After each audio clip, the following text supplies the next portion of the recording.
Sekolah Islam Terpadu Citra Nuansa Cilengsi, Jawa Barat mempersembahkan drama musikalisasi puisi yang disutradarai oleh Huris Ras.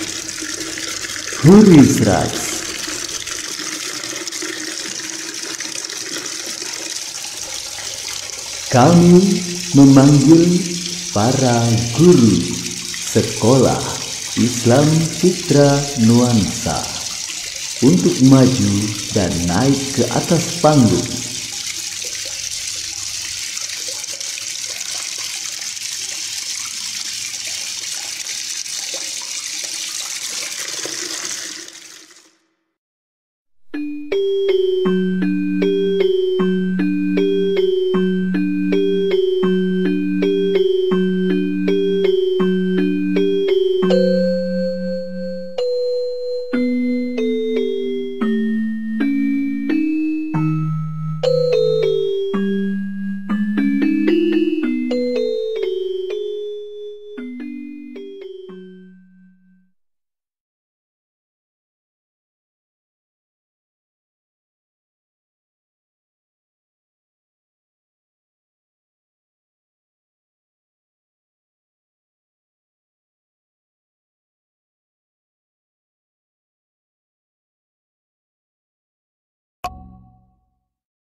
We're here on this special day. Our hearts are full of pleasure. A day that brings the two of you close together. We're gathered here to celebrate a moment you'll always treasure. We ask Allah to make your love last forever. Let's raise our hands and make dua like the Prophet taught us. And with one voice, let's all say,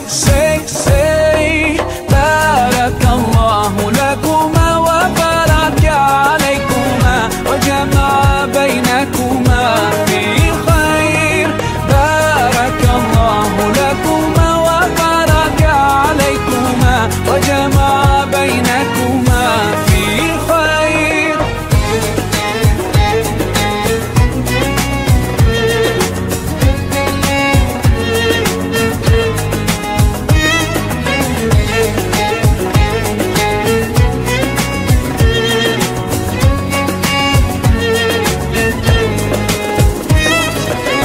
From now you'll share all your joys. Through hardships support each other. Together worshipping Allah, seeking His pleasure. We pray that He will fill your life with happiness and blessings, and grant you kids who make your home filled with laughter. Let's raise our hands and make dua like the Prophet taught us. And with one voice, let's all say, Barakallahu lakuma wa baraka alaykuma wa jama'a baynakuma fi khair. Barakallahu lakuma wa baraka alaykuma wa jama'a baynakuma fi khair.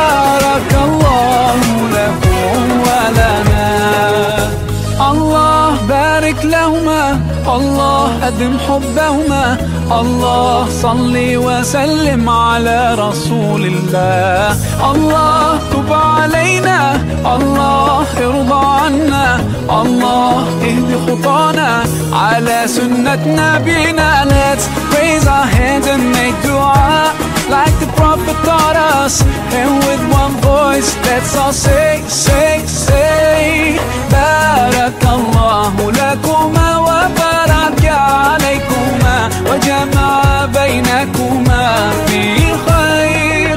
Barakallahu lakuma wa baraka alaykuma wa jama'a bainakuma fi khair.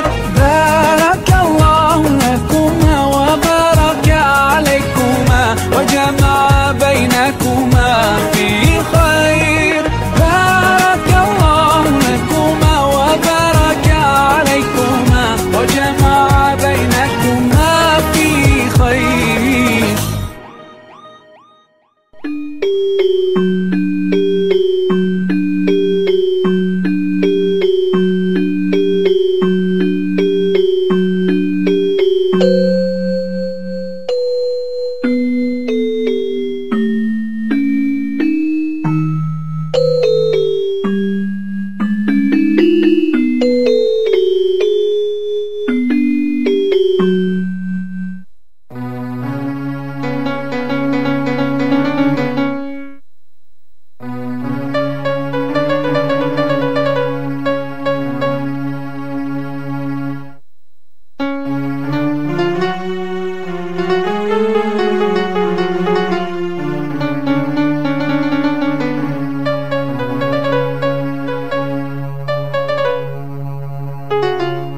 Dikisahkan, setelah sekian tahun berumah tangga antara Nabi Ibrahim dengan Sarah, mereka tidak dikaruniai seorang anak pun.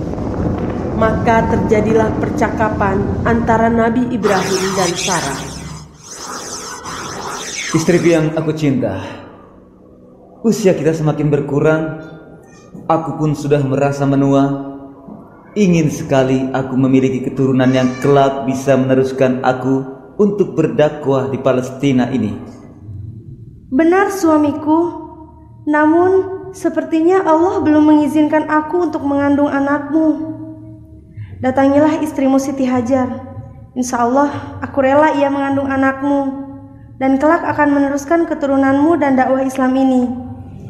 Siti Saroh bersedih dengan menikahnya Nabi Ibrahim dan Siti Hajar. Meskipun demikian, Siti Saroh mengikhlaskannya karena menyadari dirinya tak bisa mengandung. Beberapa waktu kemudian, Nabi Ibrahim bersama Siti Hajar yang sedang hamil datang menemui Siti Saroh. Alhamdulillah, akhirnya Allah mengabulkan doaku. Pergilah, bawalah ia kemanapun kamu mau. Tak kuat rasanya aku melihat kebahagiaan kalian.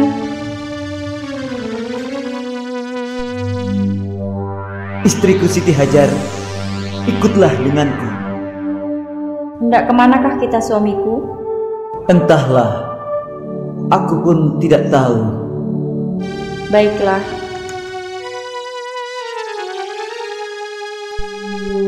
Perjalanan mereka akhirnya sampailah tiba di Mekah, dan disitulah Ismail lahir.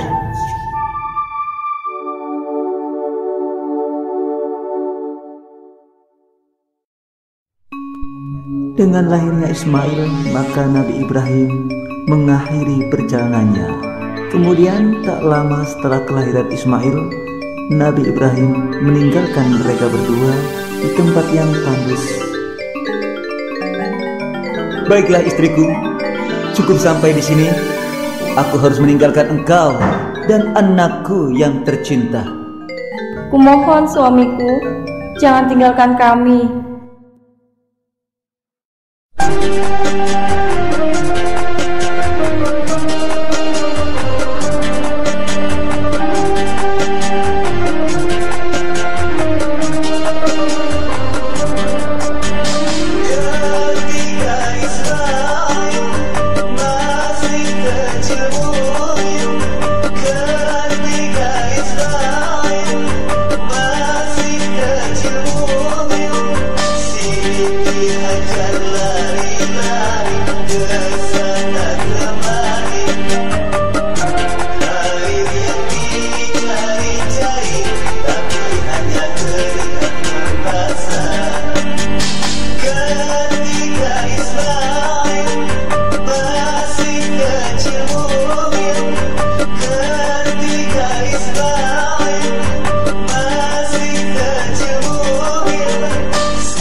Waktu terus berlalu. Saat Ismail yang masih kecil mungil merasa haus dan lapar, seorang Siti Hajar mengalami kebingungan luar biasa. Karena tak mungkin memberikan sesuatu untuk anaknya di area yang tandus dan kering, serta perbekalan pun sudah habis. Sebentar anakku sayang, akan ibu carikan air dan makanan.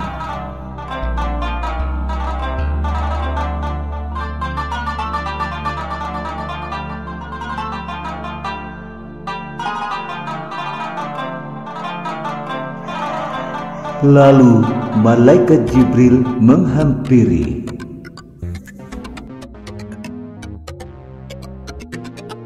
Siapakah sebenarnya engkau ini? Aku adalah hamba sahaya Ibrahim. Kepada siapa engkau dititipkan di sini? Hanya kepada Allah aku memohon perlindungan. Jika demikian, maka engkau telah dititipkan kepada Zat yang pemurah lagi maha pengasih, yang akan melindungimu, mencukupi keperluan hidupmu, dan tidak akan menyia-nyiakan kepercayaan ayah putramu kepadanya. Kemudian, dalam keadaan berbaring, Ismail menginjakkan kakinya di atas tanah, dan segeralah memancur dari bekas telapak kaki itu air yang jernih dengan kuasa Allah. Alangkah gembiranya dan lega dada Hajar melihat air yang mancur itu. Segera ia membasahi bibir putranya dengan air keramat itu, dan segera pula terlihat wajah putranya segar kembali. Demikian pula wajah si ibu yang merasa sangat bahagia dengan datangnya mukjizat dari sisi Tuhan. yang mengembalikan kesegaran hidup kepadanya dan kepada putranya. Sudah dibayang-bayangi oleh bayangan mati kelaparan yang mencekam dada.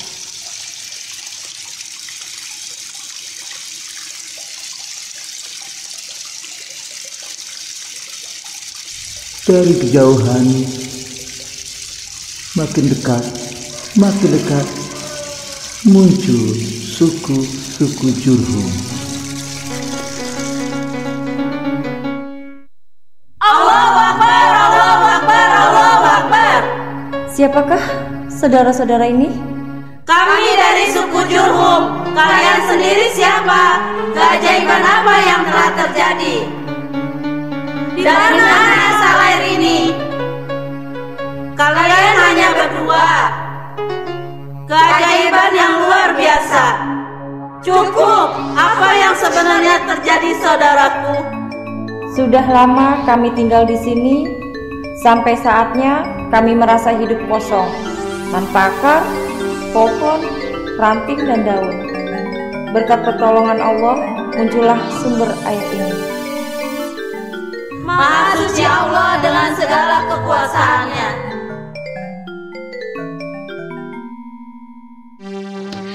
Ketika Ismail masih kecil mungil, Siti Hajar lari ke sana kemari. Air yang dicari-cari, tapi hanya keringat membasah. Dari Bukit Sofa dan ke Bukit Marwah, hampir putus asa karena tak tahan dahaga. Tiba-tiba air mengalir pada kedua kaki Nabi Ismail. Seraya berkata, "Zami, Zami." Sejak itu dinamakan air Zam-Zam. Dan sekarang tempat itu telah menjadi tempat untuk upacara bagi setiap haji yang menjalankan sa'i. Itu mukjizat yang diberikan oleh Allah kepada Nabi Ismail. Walau kering serta tandus, air Zam-Zam sekalipun tak pernah tiada.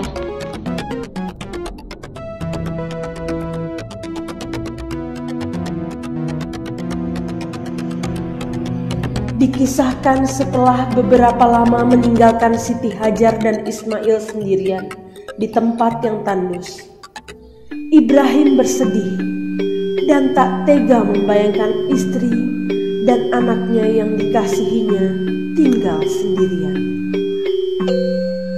Pikirannya selalu tertuju pada mereka.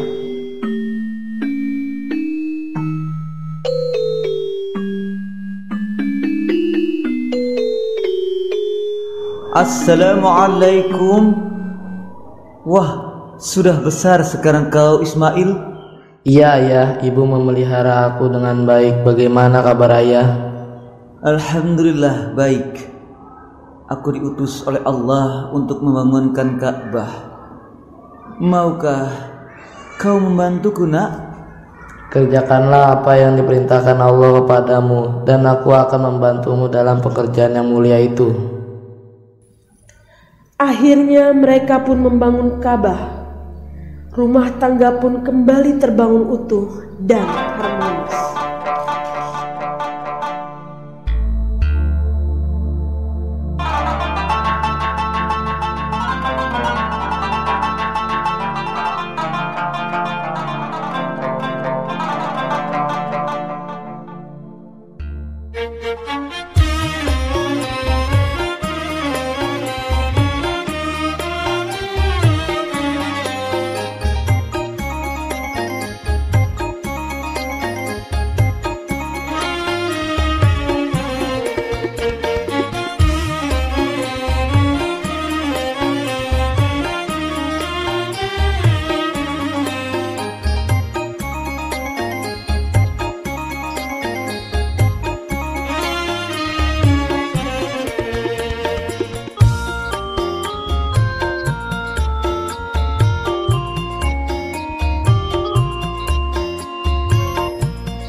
Saat seorang ayah diuji imannya, harus mengorbankan nyawa putranya, salah satu ulul azmi para nabi, simbol ritual ibadah dalam haji. Nabi Ibrahim alaihi salam, ia bermimpi suatu malam, "Hai anakku, ini Arafil Manan 102 sofa." Ibrahim berkata, "Wahai anakku, ayah bermimpi mendapatkan wahyu.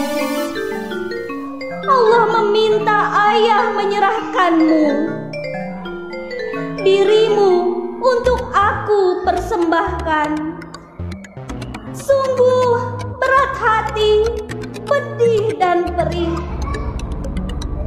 Ismail pun menjawab dengan lirih, "Aku sabar dan siap disembelih." Sampainya Ibrahim di tanah Mina, penyembelihan pun disiapkannya. Saat proses penyembelihan, tiba-tiba Jibril datang dengan membawa domba. Maha besar ya Rahman ya Rahim, Allah menggantinya bizibhin adil.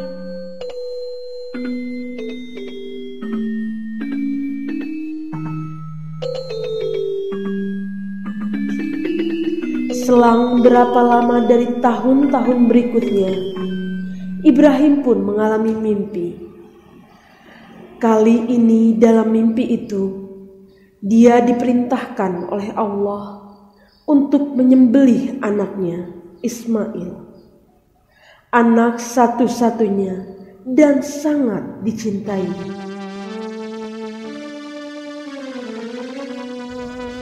Ibrahim duduk terbenung, memikirkan ujian terberat yang harus dihadapi, yaitu perintah Allah untuk menyembelih anaknya. Datanglah syaitan yang mengganggunya dengan upaya untuk menggoda Ibrahim agar tidak melaksanakan perintah Allah.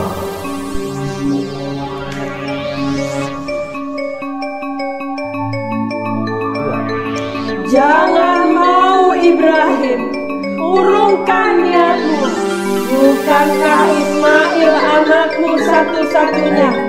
Siapa yang akan meneruskan keturunanmu kelak jika ia kau sembelih? Benar-benar ayah yang tidak mengasihi anak. Ayah, ada apa gerangan? Apa yang membuat engkau termenung dan berdiam seorang diri? Jangan beritahu Ibrahim, nanti ia akan membencimu sebagai ayahnya. Ayah, jangan beritahu, jangan, itu hanya hayalanmu saja. Pergilah kau syaitan, jangan ganggu kami.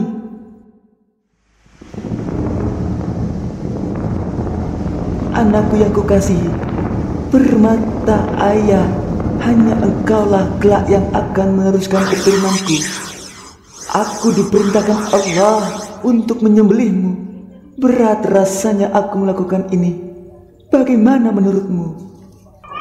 Wahai ayahku, laksanakanlah apa yang diperintahkan oleh Allah kepadamu. Engkau akan mendapati dan menemuiku, insya Allah, sebagai seorang yang sabar dan patuh kepada perintah. Aku hanya meminta dalam pelaksanaan perintah itu agar ayah mengikatku sekuat-kuatnya, supaya aku tidak banyak gerak sehingga menyusahkan ayah, dan kau tanggalkan pakaianku supaya tidak terkena darah yang akan menyebabkan berkurangnya pahalaku dan terharunya ibuku melihatnya. Lalu tajamkanlah parangmu dan percepatkan penyembelihan agar meringankan penderitaan dan rasa perihmu.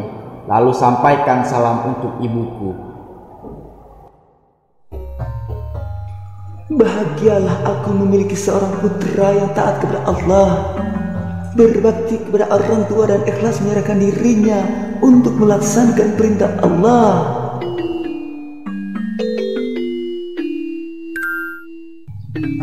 Akhirnya mereka bersepakat untuk melakukan perintah Allah itu di tempat atau bukit yang sangat jauh. Setelah sampai di lokasi tujuan, lalu Ibrahim pun mengikat Ismail dan membaringkannya di lantai. Sambil mengasah pisaunya, air matanya menetes. Agak lama ia melakukan itu, seakan-akan terjadi pertarungan batin antara ingin melaksanakan perintah Allah dengan kecintaannya kepada anaknya.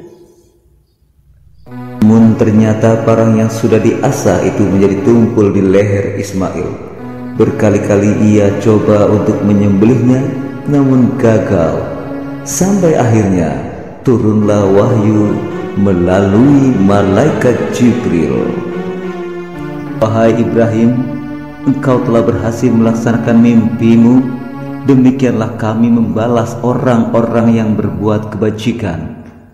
Sembelihlah kambing sebagai ganti engkau yang telah berniat menyembelih anakmu. Allah sudah menerima ketaatanmu, pahala dan kebaikan akan senantiasa menyertaimu.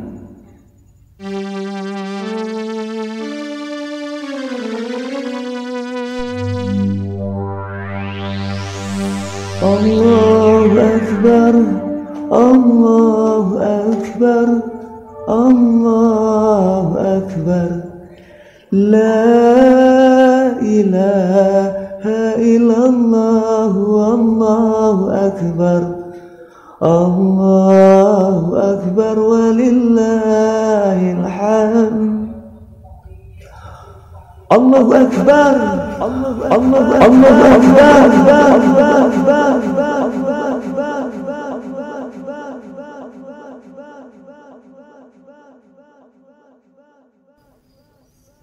Inilah kisah yang mengawali adanya Idul Kurban yang terjadi 10 Zulhijjah.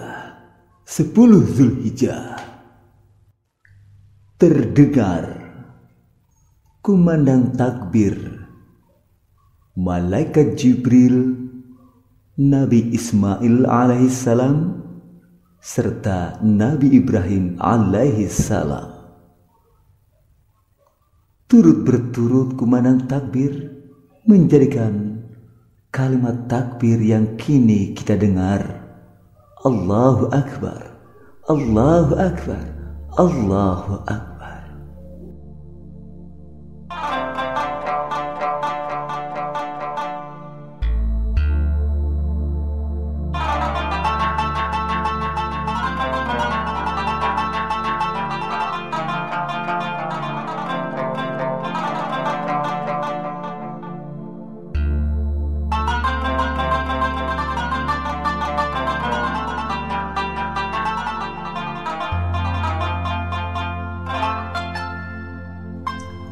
Atas segala perhatiannya, kami mengucapkan terima kasih dan sampai jumpa.